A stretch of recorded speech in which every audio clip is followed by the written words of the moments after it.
Welcome, ladies and gentlemen, to the Football Insomniac podcast. I'm your host, Colin Watt, and today I'm absolutely delighted to be joined by Ali Begg. Ali, I introduced you last week as a football and broadcasting legend. Still didn't get that 20 quid in the post, but we'll go for round two this week. How you doing, mate? I'm absolutely fine. I'm glad that you kept to the script from last week. I'm still waiting on that bank transfer. We can arrange that off there. But what a week of football it's been, and obviously this is our second time doing this one after the very tragic news last week of Diego Maradona's passing. It just didn't feel right to put the podcast out after that.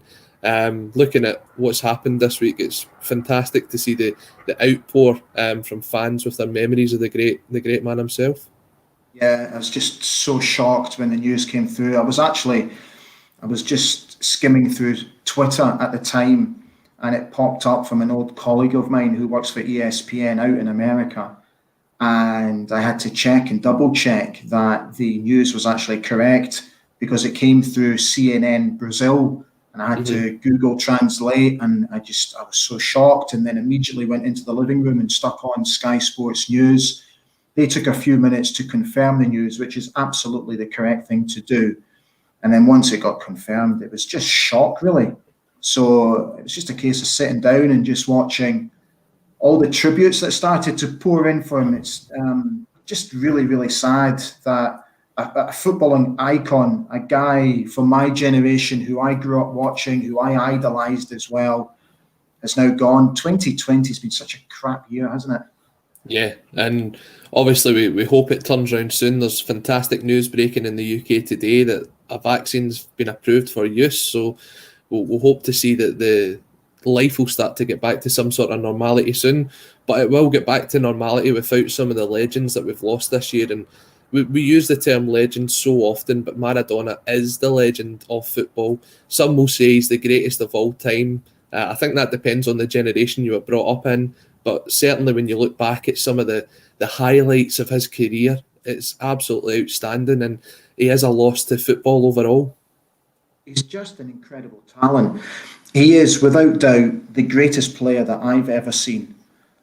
I grew up in that era of the early 80s, mid-80s, into the 90s, born in 1972, so came from a generation which was really, truly blessed to have such great football players.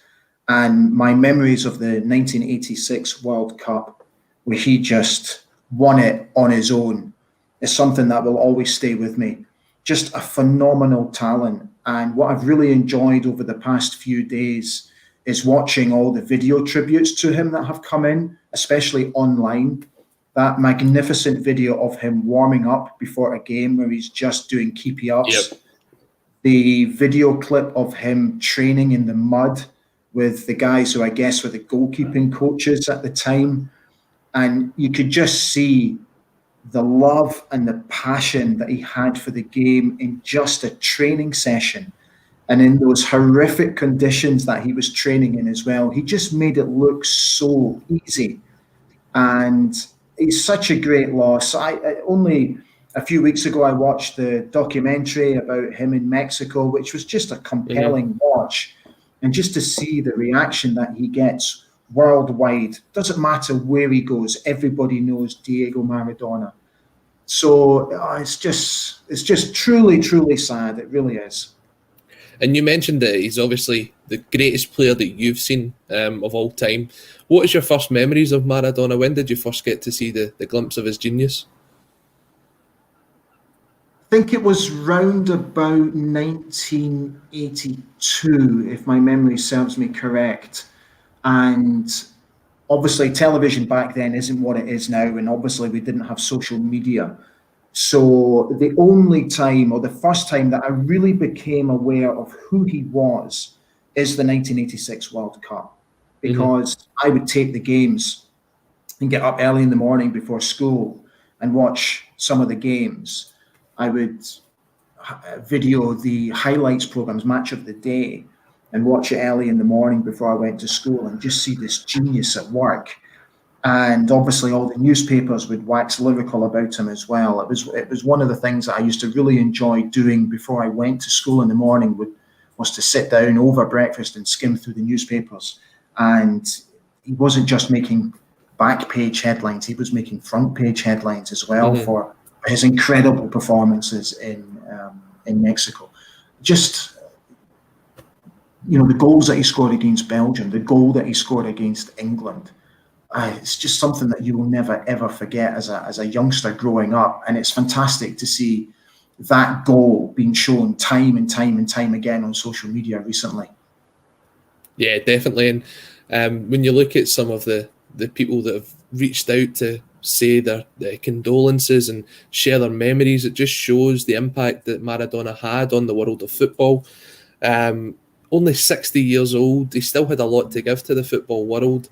I think he was still managing right up until quite recently as well. And some of the things that you've seen in recent years of him, although his health has deteriorated, his passion for the game has always been there. As you mentioned, the 86 World Cup, his time with Napoli are now renaming their stadium after him, which is a fantastic honour in itself. 91 caps for Argentina, 34 goals, and winning the 86 World Cup for Argentina, he is understandably one of the greatest of all time. For my generation, it was a shame that we didn't get to see his genius coming through. We have to look at the players that are here now, the likes of Messi and Ronaldo. When you compare them to Maradona, where would you put them in the sort of greatest of all time rankings, comparing them to his genius? Well, at the moment, I would have to say Maradona's right up there for me in top 5 all-time greatest ever players, and Messi and Ronaldo are not far behind. I'm chucking Willie Miller in there as well, by the way. We'll get to Willie later on. But Lionel Messi he's got the same almost characteristics as Maradona, predominantly left-footed, that low centre of gravity, almost same height. That sort of flowing hairstyle that he used to have when Messi first broke through, and just the way he's able to run at players with the ball and the manner that he runs with the ball is very much Maradona-esque.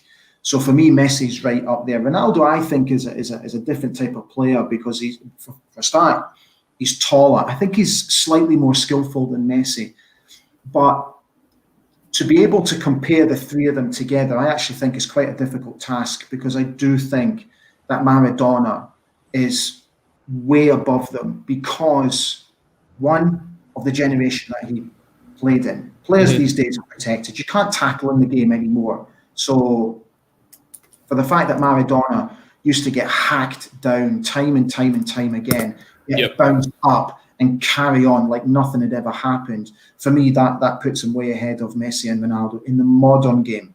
You look at the state of the pitches back at the time when Maradona was playing as well. Today, the pitches are immaculate. They're bowling greens. Back then, they're playing on mud heaps. So it is difficult to compare them, but I would always put Maradona ahead of them purely because of the generation that Maradona played in.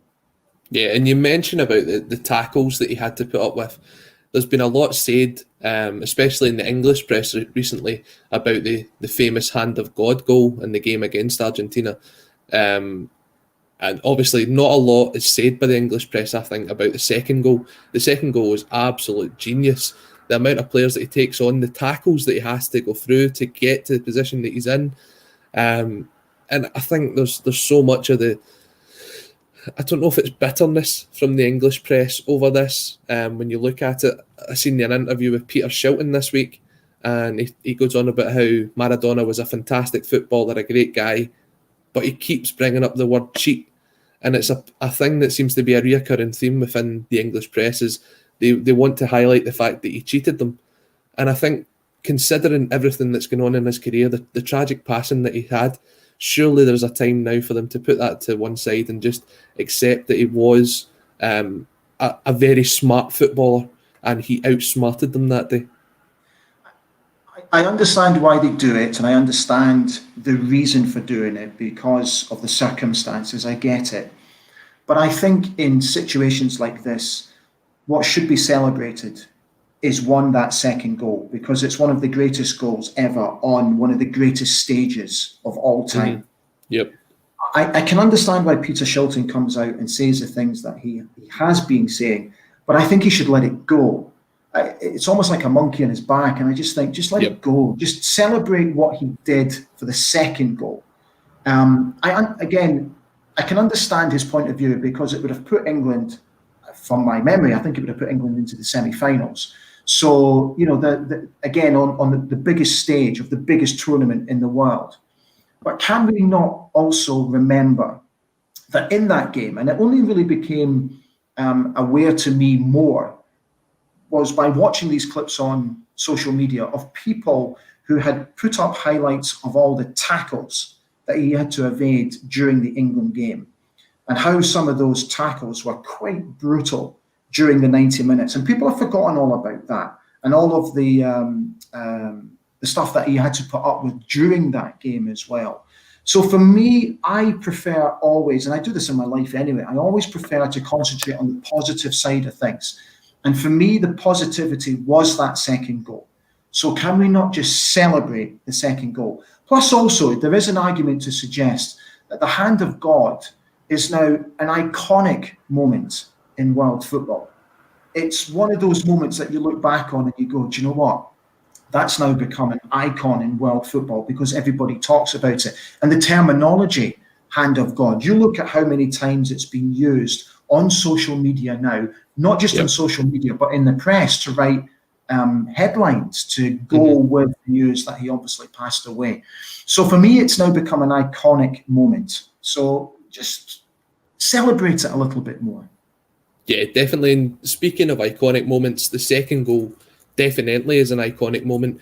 And when we spoke about the comparisons between Diego Maradona and Lionel Messi, you see that throughout Lionel Messi's career, there's been moments that do show you the glimpses of Maradona highlights. I mean, we speak about that second goal.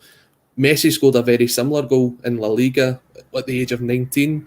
And then at the weekend there, he scored a fantastic strike, which I've seen on social media over the weekend was completely reminiscent of a goal that Maradona scored. And then the celebration, taking the shirt off, showing the old jersey. I don't know where he got that replica, but I can guarantee that will sell out over the next couple of weeks. But it's incredible, and the world is completely lost without having players like this, and it is a very sad moment, definitely for the world of football. Yeah, I totally agree. I think that goal that he scored when he was 19, I hope I'm correct in saying this, I think that got voted Barcelona's greatest ever goal recently. I'm absolutely sure that I'm correct in saying that. Again, just absolutely sensational. Same area of the pitch, picks it up in his own half and just runs and runs and runs. And it's an art in football that I fear for going forward, are these players who are able to pick the ball up in their own half of the pitch, or in coming into their opponent's half, but way back, and then having the courage to take players on, and having the courage to just have a beeline for goal. This day and age, a lot of guys are just picking the ball up, looking to knock it either square or a touch forward and get it straight back.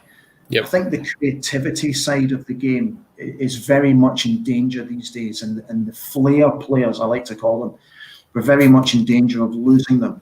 And I really hope that we don't, because of the way that the game is governed at the moment. So again, you know, when we look back on Diego Maradona's legacy, let's say, let's not lose those creative flair players. Yeah, and it's very important that you mentioned the flair aspect of his character, because that is something that most people relate to when they hear the name Maradona. And for everyone that's watching us on social media, we are live on YouTube, on Facebook and on Twitter. Put your comments in. This shows as much for you guys as it is for myself and Ali, although after the weekend we've had, I think this is a bit of therapy to reminisce over some of the good days, but we'll get to that later on. We've got some comments coming in here. We'll see if we have time. We've got some comments coming in here. Danny Eyes is saying, just watched a video of Maradona's highlights from the Copa del Rey 1989. Different class, he just bounced off people. IH Decorating, if you take Maradona out that 86 Argentina team and replace him with Messi, Argentina don't win that tournament. That's how good Maradona is. Some great comments there. Also got Robert Ingram coming in saying, unfortunately, you never experienced Pele when football was much harder. Maradona did cheat, Who put a foot in for the second? No one. Well, when we look at that second goal, some people definitely did try to put the foot in, but he was just that good that he bounced past them. The other thing that I just quickly like to mention is that his movie that came out a couple of years ago about his move to Napoli is one of the most sensational football movies I've ever seen. It's absolutely fantastic. Now, I know it's my generation, so I can relate to it more. And then a couple of days later, I actually watched the Ronaldo movie, and I mean this with the greatest respect to the boy, but I turned it off after a while because nothing captured my imagination. Looking back on Maradona, just the absolute bedlam when he first arrived at the airport. And then you compare it to when he had all his issues and his troubles. And then when he left Napoli, there was nobody at the airport to see him off. It was just a fascinating watch. And honestly, I would encourage anybody who can to watch that movie because it's just a brilliant watch. And I think for anyone that's listening or watching us from the UK, that's available on 4OD at the minute for catch-up. So definitely check that one out. Just a final point on Maradona before we move on to some of the other topics we've got today. Mark is reaching out to us on YouTube and he's saying, back in 1978, Sheffield United manager Harry Haslam travelled to Argentina to scout one or two new signings. Maradona was available for sale for £400,000, but the Sheffield United board wouldn't sanction the money. Could you imagine Diego Maradona playing for Sheffield United? How different would things have been? Great research. I had no idea about that story at all. Brilliant. Well done.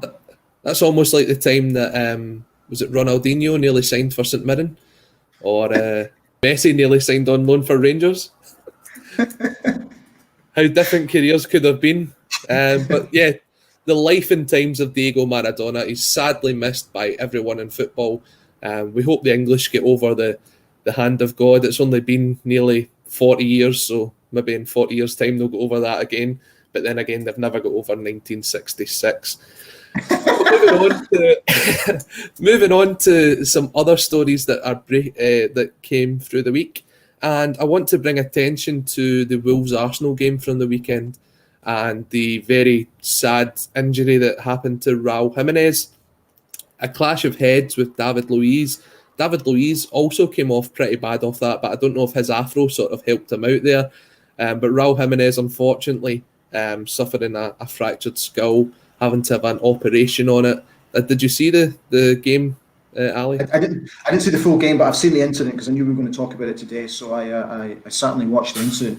Oh dear, head clashes for me are just the worst. It's one of those when you just shudder, don't you? And it puts the instant fear of God into you. It's just a horrible, horrible thing. Yeah, I've been on the receiving end of head knocks myself many, many times when I played, and there's nothing worse. So I just hope he makes a full recovery. It'll be interesting to see if he does make a full recovery, if he has to wear protective headgear from now on. You look at the Petr Cech incident for many, many years ago, and he played for many years afterwards with a protective headgear. So with that type of injury, it could be career breaking, couldn't it? So I hope first and foremost he makes a full recovery without repercussions, and then let's look to see if he can get back playing football. As you said, it's a horrible thing. You hate seeing it when two players come together and clash. A lot has been made by some of the charities, some of the governing bodies around the concussion protocols. You see it in rugby. I believe that they come off and have a test for concussion, and in that time you get an instant substitution who can then come back off, doesn't count as part of your normal substitutions. Do you think that's something that they should introduce in football, especially with the severity of some of these injuries? I personally think if you have a bad head knock, you come off and you stay off. It's as simple as that. I don't understand why risk it. That would be my argument. It doesn't matter whether you go into the dressing room and have a test to see if you've got concussion or not. I just think why risk it with a head injury? I think if you receive any sort of head injury, there are different levels of head injuries, obviously, but I think if you clash heads like that and you go down and you stay down, I think you should come off. We have to be. I sometimes think we have to be a little bit more careful of the players' well-being on the field of play. So no, I'm not up for that idea. I can see why they do it in rugby, but I'm not up for that idea at all. For me, the safety of the players is paramount. Yeah, and there's some great comments actually coming in on the chat here about different sports. And you think about it when you look at boxers, and you've got MMA, rugby. There's a lot more to do with the head movement and actually the clash of heads. But I think when you look at it, when you look at the power that someone actually puts into their head when they're going for a header, you always say, "Oh, he's got a strong neck to get the power into to get the header on target." As you say, as soon as those two heads clash together, you just don't know the damage that that's going to cause. And when you look at some of the people that have suffered these injuries, you mentioned Petr Cech still wearing the protective headgear. I think, was it Carlo Cudicini as well, who was also in goals for Chelsea that season, that had the clash of heads. You're right, there's no point in taking any risk on it. And for me, for David Luiz to come back on the park and play on the rest of the game, that's just incredible. Yeah. It's very difficult to comment about what goes on in the dressing room with the medical staff. These guys have to make a call. They have to make a split-second call. They're under great pressure from the manager and the coaches to know if the guys are going to be okay to get back on the field of play. There's so many repercussions to that sort of incident. So they have to take the advice of the medical staff at the end of the day. But in fear of repeating myself, I personally just don't risk it. Yeah, and I remember a story from the late great John Lambie when he was the manager of Partick Thistle, and one of his players went up for you know where I'm going there, went up for the head, was basically unconscious, comes back around and he says, "Oh, Gaffer, he'll need to come off, he doesn't know who he is." And he says, "Just tell him he's Pele and get him back on there." And that shows you how far we've come in terms of medical treatment in football. You just wouldn't get away with that nowadays. No chance. It's one of the greatest football stories that deserves to be told time and time again. He's another one who's a massive loss to the game. I had Ewan Robertson on a couple of weeks ago, and he was saying that John Lambie would have been part of his dream football dinner party. And we spoke about the Partick Thistle documentary. I don't know if you've seen it. But basically, I think it's available on YouTube. After this, anybody go and take a look at it. But the bleeper machine is absolutely broken by the time that John Lambie finishes his halftime team talk. It's incredible. Another sad loss to the game. But when we go back to look at the Raul Jimenez thing, there is a lot of studies ongoing at the minute about footballers with head injuries, what it can do to them in later life. The SFA have banned heading in the youth game for under 12s to help them develop. And we see some sad stories actually of some famous footballers from back in the day who have went on to develop dementia in later life and sadly are no longer with us. I'm thinking of guys like Billy McNeil, Bobby Charlton, Nobby Stiles, and Chris Sutton's dad as well, Mike Sutton, who's currently suffering with it at the minute. He's still with us.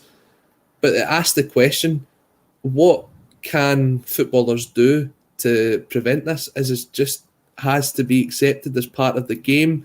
Studies from Glasgow Uni say that footballers are 3.5 times more likely to develop dementia because of heading the ball, because of the facts of basically that's part of the game. What can we do? Do you think there'll be any sort of development in the game that does it make it more safe in a sense? I don't really know what we can do to change it. It's just part of the game, isn't it? I don't have the answer. I really don't. It's a subject which is quite close to my heart as well, because my mother passed away last year. She had vascular dementia for many, many years. So I've seen it very, very close up and personal, and it's horrific. It really is. The day that she passed away is a day that I will never ever forget.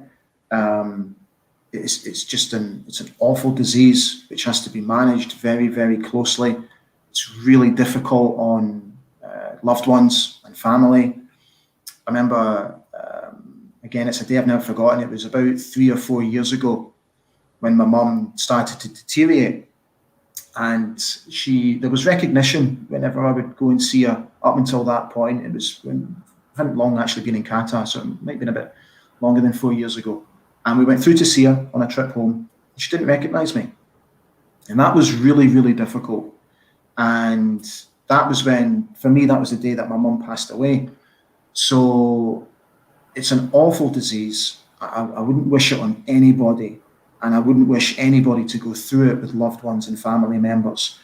I don't have the answers. I don't know what to say about it, because, you know, when I was a kid, it's all I ever did was go out onto the field directly across from the house, and my dad would just cross balls to me all the time, and I would just head them in, or attempt to head them in. It's all I ever did was just practice headers all the time.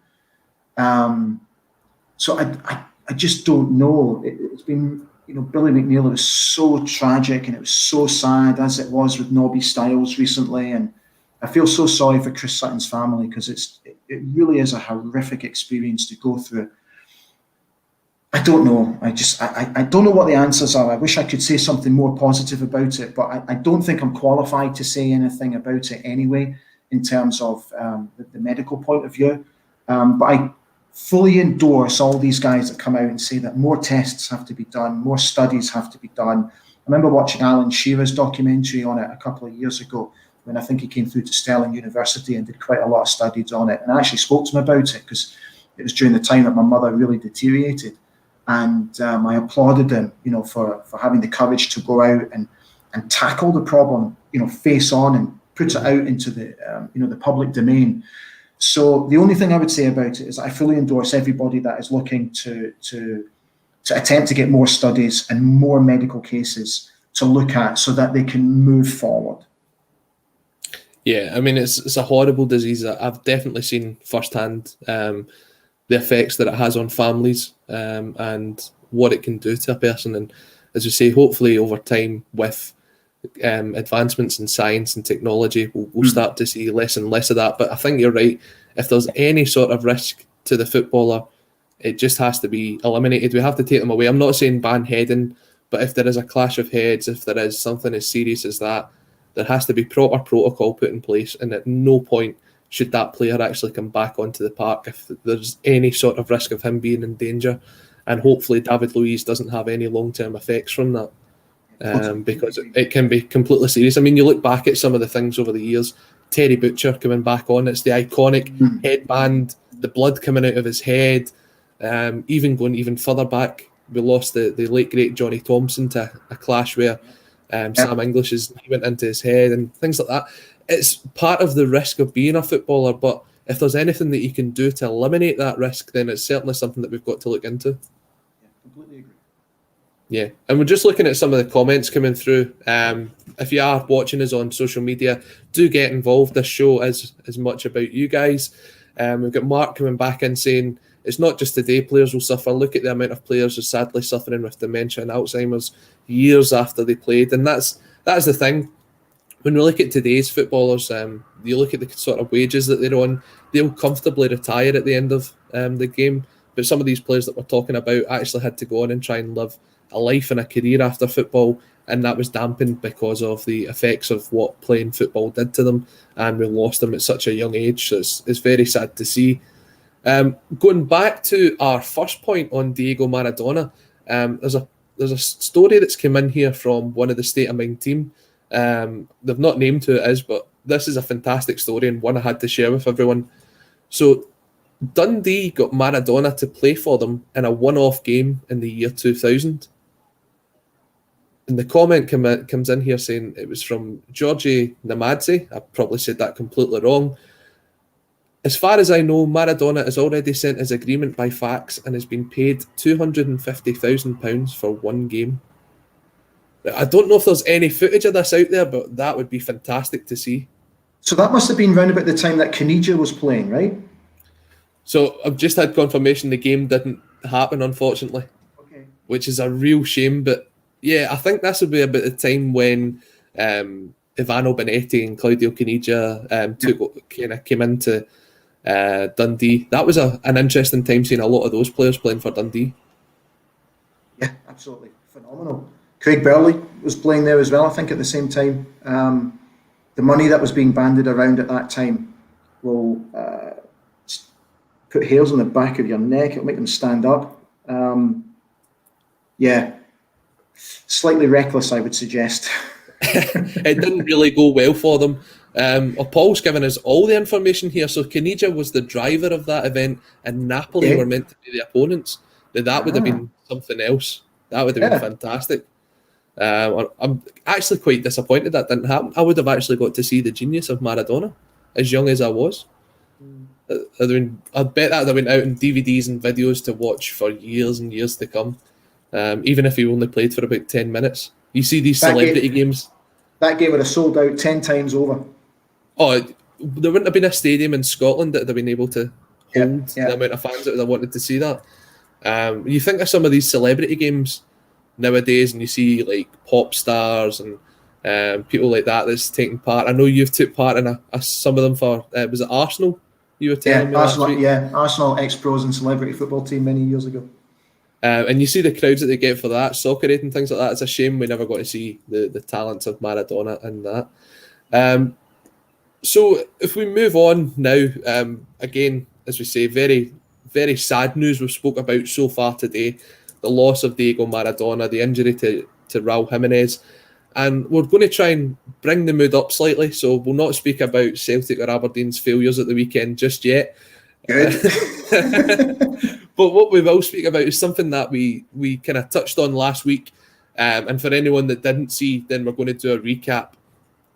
When I have a guest on, ask them to speak about who would be part of their dream football dinner party.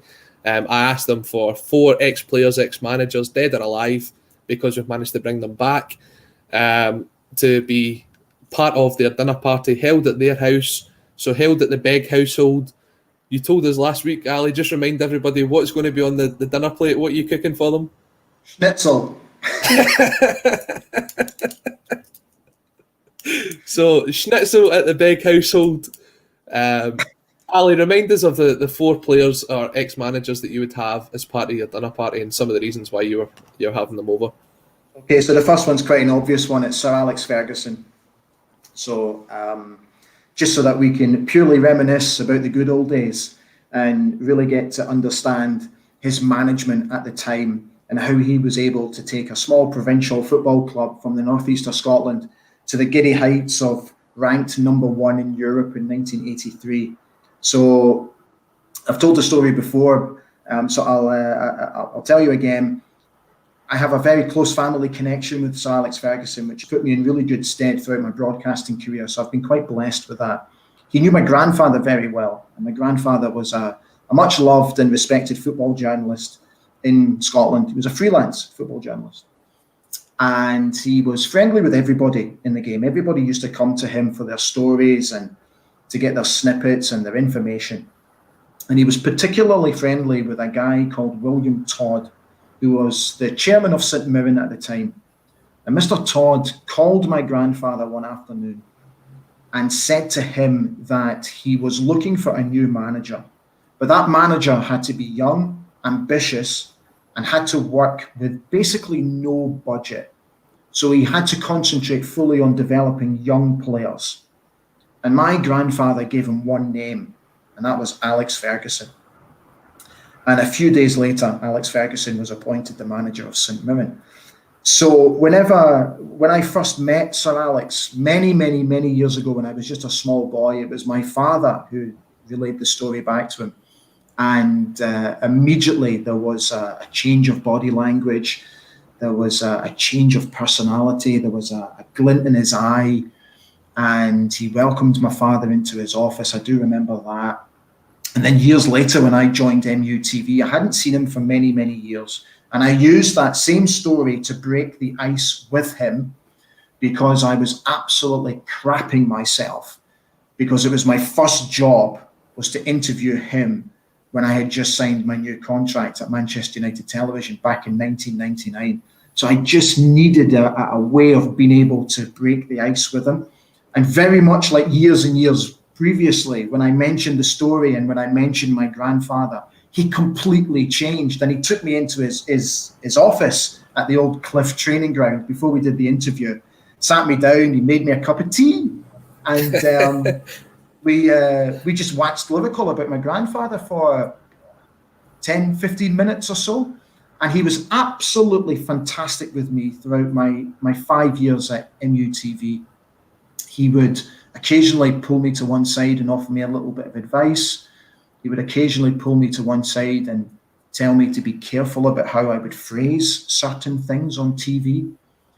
And the biggest compliment that I've ever been paid from a professional point of view is, one, he wrote the foreword for my book, which I published many years ago.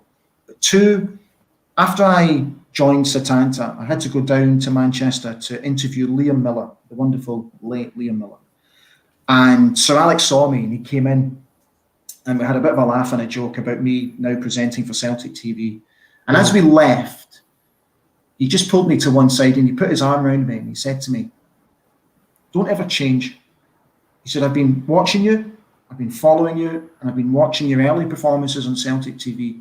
Don't ever change your style. Don't ever change your personality, and don't ever change your character." And for me, that was the biggest compliment that I could ever have from anybody in the game. And it was truly humbling. So he, of course, would be sat at my dinner table, probably at the head of the table with the biggest piece of schnitzel. It's an absolutely incredible story, and for anybody that's not heard it before, any St Mirren fan, any Aberdeen fan, any Man United fan, if you've not heard that story, at least put Ali on your Christmas card list now. If it wasn't for his granda, where would you have been after that? It's an incredible story. So Alex Ferguson is with the big piece of schnitzel and probably the most expensive bottle of red wine that you can get your hands on. Who's joining him at the dinner party? Willie Miller. I told you we'd speak about him later. Yeah, he has to. Again, Willie was my hero growing up. He was the player that I always wanted to be. He was the player that I tried to model my own game on and failed horrifically at it as well. Just a great man, an unbelievably talented football player who I think deserves more credit on the world stage, not just the Scottish stage. And I've been very lucky and blessed to have got to know him as a man. He's become a good friend of mine. I'm able to call on him if I need him, if I'm writing a blog, if I'm doing some research. I'm writing a new book at the moment, and I dropped him a little text message to ask him if I could pick his brains now and then at some historical events from down the years. He said to me, "Fire in whenever you want." So I've been in his company many times, and I just adore the man. I really do. And it's sometimes I really have to pinch myself to be able to have come from a generation where I've watched these guys as a youngster dominate Scottish football, win on the European stage, love them as football players. And now I've got to know them as an adult. And there are times, seriously, when I have to go, my God, I really am one very, very lucky boy. And again, there's a quick story I have to tell you. So when I was in the band, we were the warm-up act for the Radio 1 Roadshow, right? You have to tell everybody, just in case they aren't aware, what the band is. Okay. Yeah, we were a very poor Take That, let's put it that way. And which member of Take That? Bad Boys Inc. was the name of the band. Don't Google it, don't YouTube it, because these things should come with a health and safety tag on it, trust me. Which member of Take That would you compare yourself to then? So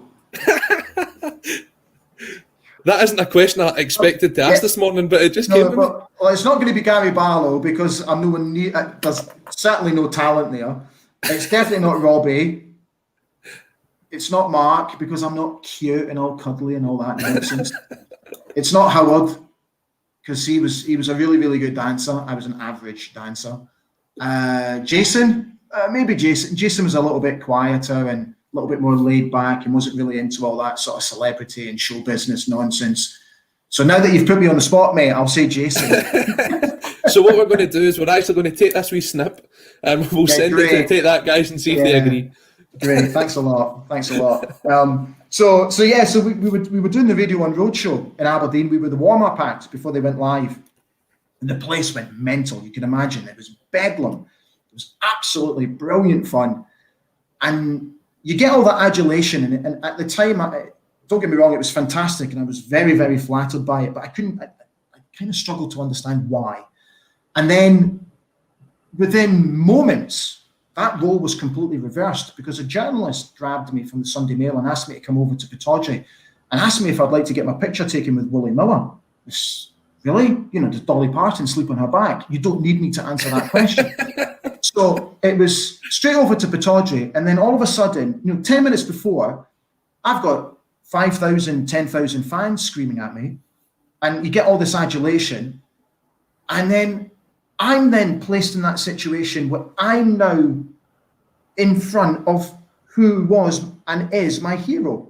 Mm-hmm. And it was a very strange roll of emotions. It was like a roller coaster of emotions. And it was a very, very strange day for me. And I ended up having a kickabout with Roy Aitken, Willie Miller and Drew Jarvie on the pitch after we'd done all the photo shoot stuff, And it was absolutely amazing. And only a few months ago, I'd never, ever seen the newspaper article. I've been trying to track it down for years. And it was Drew Jarvie's wife that sent me the newspaper article. And it was Drew who looked out for me, and he kept it all these years and said, and this is no word of a lie, and you can quote him on this, he said it was his most valued piece of football memorabilia. I heard that he was Bad Boy Inc.'s biggest fan. He had all the singles. And I think we've got some fans in here. I've got Mark who's coming in saying, Ali, is there more to this world? Oh, that old chestnut. Fantastic. Keep the comments coming in, guys. If you've got any more Bad Boy Inc. references, let us know. We'll definitely drop them in between now and the end of the show. But are we going to have a complete dandy dinner football party, or is there more to this? No. So my third person is Diego Maradona. We touched on it earlier. And the only reason that I want Diego to come is because I would like to get him sat in front of Sir Alex Ferguson and see how Sir Alex Ferguson could get into Maradona's head, very much like how he was able to get into Eric Cantona's head. Mm-hmm. And I would love to have seen Diego Maradona play for Manchester United and how Sir Alex Ferguson would have managed him, not just as a player, but as a person as well. Hence why Diego would have got an invite. I don't think there's any arguing with that one. As you said, it would be interesting seeing Sir Alex kind of working out Diego's mindset. But as you mentioned earlier, when you seen him just warming up, he would entertain the crowds at Old Trafford, definitely, just in the warm-up. Yeah, 100%. What a player he could have been for Manchester United. Would there have been a 4-year gap before Manchester United won a trophy under Sir Alex Ferguson if Diego Maradona had come between the years of 86 and 1990? I don't think there would have been. But then for that, I think there's a lot of other fans of other teams that are absolutely delighted in the fact that never happened. So finally, who completes the dream football dinner party? Dennis Bergkamp. So the reason I chose Dennis Bergkamp is because, one, he is my all-time favourite Premier League player. And two, I got very fortunate to have actually had a training session with him one very cold Saturday morning. And it's a day I've never, ever forgotten. I mentioned earlier about this Arsenal ex-pro and celebrity football team. That was a team that was affiliated to Arsenal Football Club. And what would happen is football teams anywhere in the country would pay a fee to the Arsenal Charitable Trust to play against us. So we would travel all over the country on a Sunday to go and play in a local village or a town or wherever the case may be. And they would put on a big fete or a carnival, and we would be the centerpiece to have the game of football. And I spent 10 years playing with the boys and made some great friends and absolutely loved my time with the lads. And through that, I became friendly with some of the backroom staff because I didn't actually live that far from Arsenal's training ground, London Colney. So George Armstrong became a friend of mine, the late George Armstrong, who died sadly many years ago. And I swear this is true, man. So I'm at home, Saturday morning, I'm still in bed, reading a book, and the phone rings, the house phone rings. And it was George. And he said to me, "Do you have any plans?" And I said, "No." I said, "I'm just reading a book. I'm going to go out for a run in a wee while." He says, "Right, grab your boots, grab your shower bag, and get down to London Colney. I need your help." So I'm thinking, what the hell? So I jumped in my old car, which was an old Fiat Panda, which I bought for 250 quid from some really dodgy dude down in Portsmouth. And this thing was just a rust bucket. It was hanging off its last nuts and bolts. It really was. So I've driven into London Colney where there's Range Rovers and Aston Martins and Jaguars and all this. And here's me driving in with this clapped out white Fiat Panda. And George has met me at the door. He's took me in. The first team were away. They had a game, so the first team were away. The youth team were away. And from memory, the reserves had a day off. Mm-hmm. So George took me into the canteen where Steve Bold, Dennis Bergkamp, Martin Keown, another who completely escapes me, and 2 or 3 young lads. So we only had 7 players. So I said to him, "What am I doing here?" And he said, "I need you to make up the numbers in training." I was like, "What?" Brilliant. And he said, "I haven't got anybody else." So I'm thinking to myself, what? How has he not been able to get one of the young lads down and to just make up the numbers in a game? So he said, "Look," he says, "have your breakfast, come through, get changed, and then we'll go out." So here's me thinking, right? This was October or November 1995. So I was 23.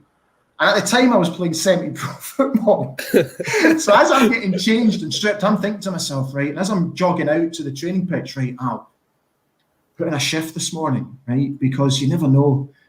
You might catch the eye of George, and you never know. You just never know. He might be well enough impressed that you could get a full-time professional contract for Arsenal here. So I'm like, come on. So I was really bigging myself up as I'm running out. I swear to God, man, within 30 seconds, Martin Keown has sent me 6 foot in the air. Absolutely went through me. And that's when I realised, Ali, let's maybe just get back in your box and remember what a crap football player you really are. So just know your level. Yeah, know your level, know your place. Fantastic. But just that, I think we trained for about, I don't know, for argument's sake, we trained for an hour. And just watching Dennis Bergkamp, oh my God, man, it was just sensational, you know. That's when you really start to appreciate what a different level the professional game is. Because they were full on, it's just training. But to them, that was like a proper competitive match, and they were flying into tackles. I came off the training field not just physically exhausted, but psychologically exhausted as well, because it really is a different level. So for being that up close and personal with Dennis Bergkamp, he's a guy that I would very much like to have around my dinner table and offer a schnitzel to, and a little bit of potato salad if he fancies it, and just pick his brains, because what a talent he was. Absolutely. So that completes the dinner table. Sir Alex, Willie Miller, Diego Maradona, Dennis Bergkamp. I'm surprised there was no Gordon Strachan or Alex McLeish through in there just for old time's sake. You know, again, I'm very, very lucky to call these guys friends. I still call Gordon the gaffer. Even if I text him, "Hi gaffer, how you doing?" It just became just one of these things that I used to do when I was working at Celtic. And I'm, again, just so blessed to call upon these guys and call them friends. And, you know, they've both been out to Qatar, and they both came on beIN Sports. They both came round and had dinner and spent some time with the family, and it's just fantastic. And I mentioned it earlier, I have to pinch myself to be in the position that I am, and how lucky I am that these guys are now, as an adult, these guys are now my friends. They are, and they will always remain my heroes. It's fantastic when you've got such close connections like that. And we're looking at, we're out on social media, we're on Facebook, YouTube, Twitter. If anyone's got any points or any questions they want to put across to Ali, then feel free to leave some comments. Mark has been fantastic today. He's been a great source of information. He comes in telling us that Eric Cantona had a trial with Sheffield Wednesday back in the day. Their manager, the first £1 million footballer in the UK, Trevor Francis, wouldn't sign him until he's seen Eric Cantona play on grass. Cantona declined. What is it about Sheffield? That's Sheffield United turning down Maradona. Sheffield Wednesday turning down Cantona. Sheffield could have been the centre of the football world. Could have been. And wasn't. Tom Crossan coming in here saying, who is Ali's favourite Motherwell player? I don't know if Tom's maybe a Motherwell fan. Have you got someone in the past or maybe in the current team that catches your eye? Yeah, I'm going to give you a name here just purely and simply because he's my oldest pal, Derek Adams. And I'm sure he'll be looking for that £20 to be sent as well. This is going to cost you a lot of money, this podcast. God, give me, isn't it just? And Mark's also coming back in saying Bergkamp would have to travel via boat or bus. Is that a thing? Did Bergkamp not like travelling? He's absolutely correct because he had a terrible fear of flying, and I think, and I'm just going from memory here, but I think that was born from a horrific incident that they had when he was with the Ajax youth team. I think the plane hit really, really bad turbulence one time, and from there on in, he refused to fly. So I do know for a fact, because I was closely connected with Arsenal all those years ago, that for the big Champions League games and the European games, he actually went by bus, car, boat. He refused to fly, and he would have to go 2 or 3 days ahead of the team. That just wouldn't work in modern football, would it? Because you're playing about 4 games in a week now. He'd still be halfway back from the game. He'd have to miss the second game. Yep, incredible. No thanks. So, Ali, you've told us a wee bit there about your history in broadcasting. You worked for Manchester United TV, you worked for Celtic TV, you worked for BN Sports. If you go back to sort of your time with Man United and Celtic, obviously working under Sir Alex Ferguson, then moving up, did you spend any time at Celtic whilst Martin O'Neill was in charge? First season, yes. First season, and then on to Gordon Strachan. Some incredible people that you have worked under and worked with. What's your memories of that time? It must have been just incredible to go into work and know that I'm going to be interviewing some of the best managers in football at that time. I was very, very fortunate because my time at MUTV, I deem as my apprenticeship in football broadcasting. It's where I was really able to learn the trade of being a sports broadcaster. And I was quite lucky at the time that between 1999 and when I left in 2004, that the subscription levels were relatively small to what they are in comparison to this day. So if I made a mistake or if I screwed up, there wouldn't be the sort of backlash that you get now where if anybody makes a mistake on TV now, somebody videos it and sticks it straight up on social media and just rips the piss out of that poor person. Mm-hmm. And so I was very, very fortunate that I was able to sort of learn my trade on the job.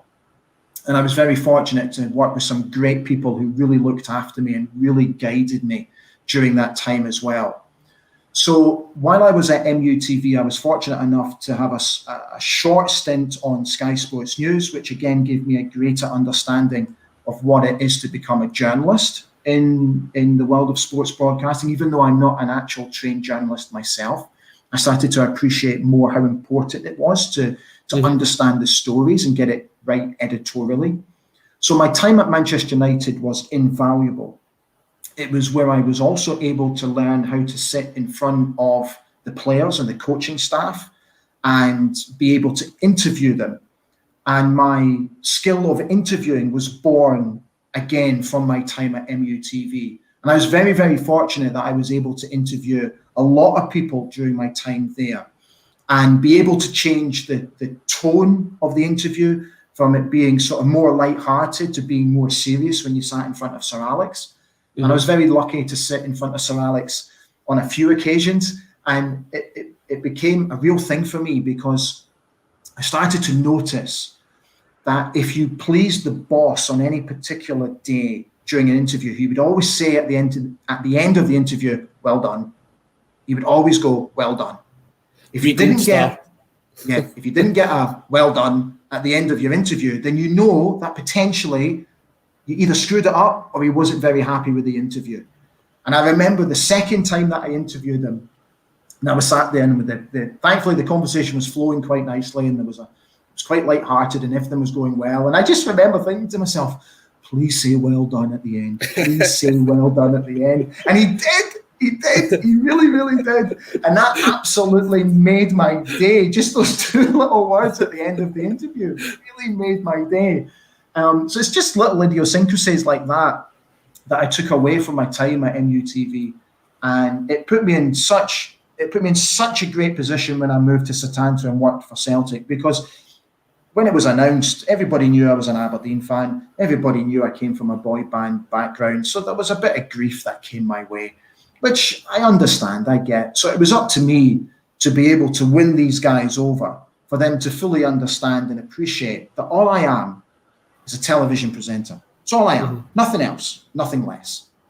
And I'm there to do a job. And I'm there to do the job to the best of my capabilities. And I think by the time I left Celtic TV, I would like to think that I potentially won over many people who were originally very sceptical about my appointment. And what I do find very flattering, even today, is when I get the odd note here and there from Celtic fans who say to me, "I had no idea that you were an Aberdeen fan when you worked for Celtic TV." I find that hugely flattering, because that shows me that I think I might have done a pretty decent job professionally. So that was a very important aspect for me. So I've been very, very lucky during my time working in sports television. Yeah, I mean, the only thing that gave it away is when you were in the studio celebrating the Aberdeen victories over Celtic. Only in the studio. Only in the studio. But when I'm speaking about managers, then obviously we look at these guys. There's a lot of pressure on certain managers in football at the minute. Neil Lennon under a lot of stress in the Celtic job.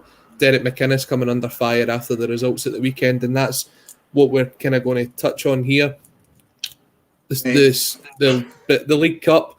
We spoke about it last week. We spoke about the pressure of goalkeepers, and then Joe Lewis. It's just one mistake. That's all it takes for someone to be out of not someone to be out of a job, but for Aberdeen to be out of the cup. At the weekend, Celtic just didn't seem to have it against Ross County. They're on a very poor run of form. We'll keep this brief because there's a lot going on about what's happening with these guys, but do you think there'll be change coming at Aberdeen and Celtic in the near future? I hope not. That would be my answer. I hope not. I fear for Celtic against Milan. I really fear for them. But it's the next game that I think forget Milan. You should never go into any game thinking that you're going to lose the game. I don't subscribe to that at all. But we have to be realistic here. And I think what is more important now that they are out of the competition, that this cause to win 10 in a row becomes vitally important. So the next domestic game for me will probably be Neil Lennon's most important game as Celtic manager ever. Because I think that will determine whether he stays or whether he goes. Who comes in? I have no idea. For Derek, I don't know. It was such a poor performance. We were absolutely at 6s and 7s in the first half against St Mirren. We were very fortunate to go in at half-time level. It was so uncharacteristic of Joe. I'm not going to criticise Joe at all. He doesn't deserve to be criticised. It's just one unfortunate moment which put us out of the cup. But that should not deflect the attention away from how fantastic Joe Lewis has been for Aberdeen since he signed for the club. He's been a fantastic goalkeeper for us. And let's not forget, he's also the club captain. So, yeah, it was extremely unfortunate. But at the end of the day, it came in, the 89th minute? So up until that point, Aberdeen should have been out of sight against St Mirren. And I mean that with the greatest respect to St We should have been good enough to beat St Mirren on their own patch, and we were absolutely at 6 and 7s, and it was a poor performance. I actually put out on social media, the first half has the feel to how we played in the second half against Hamilton in midweek. It just fills me with fear, and it fills me with the fear of God, because Big Sam's playing up front and it's just pump, pump, hoof, hoof. And it's just like, can we please not play the game of football this way? And we're obviously missing Lewis Ferguson in midfield. We're obviously missing the boy McCrory as well. And it just goes to show that potentially our squad is not as strong as what we think it is. We're also missing Dylan McGeoch as well. So it's worrying. We've got St Mirren again at the weekend. And let's hope that we put a lot of wrongs right and we get 3 points and we go on a run of wins, because I think Derek needs it. I also have to say that I think the situation at Celtic is slightly deflecting away the potential situation at Aberdeen. So I think Derek might be quite fortunate this week because of what's going on at Celtic Park. He's given Neil Lennon a phone and thanking him for everything that he's doing. Hasn't he just? But, I mean, Ali, we've now been on again for over an hour. I mean, that's 2 weeks in a row we've been doing this, and I do apologise. No, it's been fantastic. I've loved having you on, and hopefully maybe down the line we'll get you back on again, because we can discuss so many things in football right now. There's so much going on in the world of football that sometimes it's good to take a step back from what's actually happening in Scottish football and take a look at what's happening out there. I mean, the things we didn't even get a chance to touch on: Juventus versus Dynamo tonight. There's a female referee team, which is incredible, absolutely incredible. Yep. The new EU regulations, which could mean that the new rules coming in, restricting the amount of players coming from Europe and outside the UK to Scottish football. Will we see that development come on for Euro 2021? There's just the fan ownership idea. Rangers are now floating the idea of being fan owned. Could add to the list of teams in Scotland. There's so much that we could talk about, but we are restricted for time. And Ali, just before you go, I've got one last question from you that's came in from the viewers. It's from Mark, who's been fantastic today. Thank you for tuning in. Who has been the most difficult player or manager that you've interviewed over your time? Good question. The most difficult I found was Martin O'Neill, because I have a relationship with him now, but when I was at Celtic TV in that first year, I don't know why, but I wasn't able to build a relationship with him, which is totally fine. And I was only able to interview him on a couple of occasions, and I found it quite hard work because I was really quite nervous about interviewing him, because I just felt that I didn't quite have that connection with him. So he was quite difficult. In terms of a player, I haven't really had any issues with interviewing players at all. The only difficult part for me was when I had to interview Roy Keane, and he's not one for small talk or banter or anything like that. And when he sat in the studio with me, I was trying to make small talk with him to relax him, and he wasn't having any of it at all, which kind of made me a little bit nervous. But then as soon as we started the interview, he was absolutely brilliant. He was just compelling. And he's just brilliant to interview. And then as soon as you turn the cameras off, boom, he's gone and he's away. But that's just Roy Keane. So I would say those two, probably. So it could be the new potential management team of Celtic that has been Ali's most difficult interview, Martin O'Neill and Roy Keane. Thank God I'm not watching them anymore then. If you believe the rumours that are out there. But Ali, thank you very much for joining us this week. I hope everyone that's been watching has enjoyed it. Ali, where can we find you on social media? What are you doing at the minute? So I'm on Twitter. I've got my own Facebook page, which is attributed to my blog. I'm on the usual social media platforms, so you can find me on there. And I'm currently working for a new sports management company under Jackie McNamara called Concilium Sports Group. So I'm consulting for them at the moment, doing a number of different roles in terms of the media, looking after their clients, helping Jackie on the football side of things. So I'm very grateful for the opportunity. I'm really, really enjoying it, learning on the job a little bit. But I really hope that there will be some longevity to it. And I'm hoping that one day I will be able to take the role on full time with them, because at the moment it's just a part-time role, which suits me perfect, having just moved from Qatar to here. So very, very happy, delighted to have been given the opportunity, and just very happy in life, mate. Really, really am. And Jackie, if you're watching, make sure you hold on to this guy, because he might have been a former pop star, but he's still got a long way to go in the football world.